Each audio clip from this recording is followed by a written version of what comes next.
Totally Killer, sorti sur Amazon Prime ce mois-ci, raconte l'histoire de Jamie qui, après l'assassinat de sa mère par un tueur masqué qui avait déjà sévi dans les années 80, remonte le temps afin de faire face au tueur en compagnie de sa mère alors adolescente.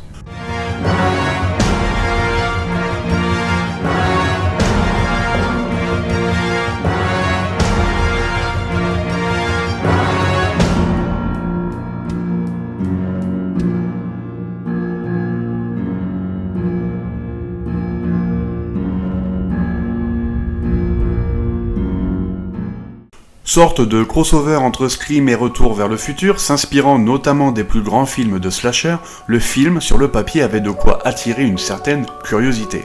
Hélas, il n'en est rien.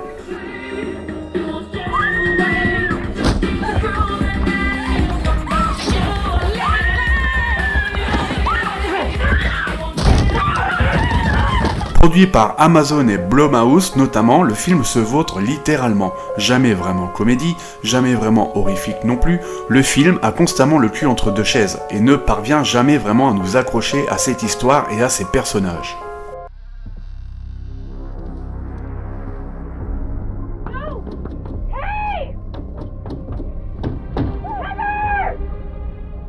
Plusieurs tentatives de confronter notre héroïne aux clichés de l'époque concernant les jeunes adolescents est plutôt appréciable encore une fois sur le papier, mais l'idée n'est jamais vraiment exploitée et c'est bien dommage tant il y avait quelque chose à creuser de ce côté-là.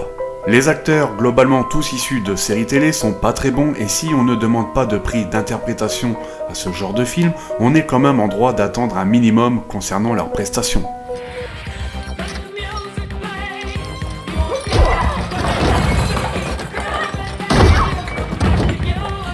Seule l'actrice principale, Kiernan Shipka, s'en sort convenablement, son personnage étant plutôt dynamique et solaire. Le scénario, les motivations des personnages, notamment celle du tueur qui ne fera jamais peur, tout est complètement what the fuck.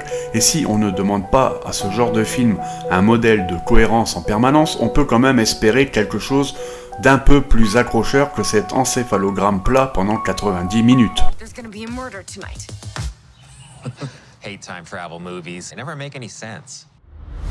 Pour en revenir à Blumhouse, la société de production créée par Jason Blum est responsable de nombreux petits films d'horreur à l'appel ces dernières années. On est de plus en plus dans une industrialisation des films d'horreur que l'on peut regretter, la qualité n'étant rarement là. Par ailleurs, il nous avait déjà pondu ce concept similaire avec Happy Birthday, sorti en 2017 et dont tout le monde a déjà oublié.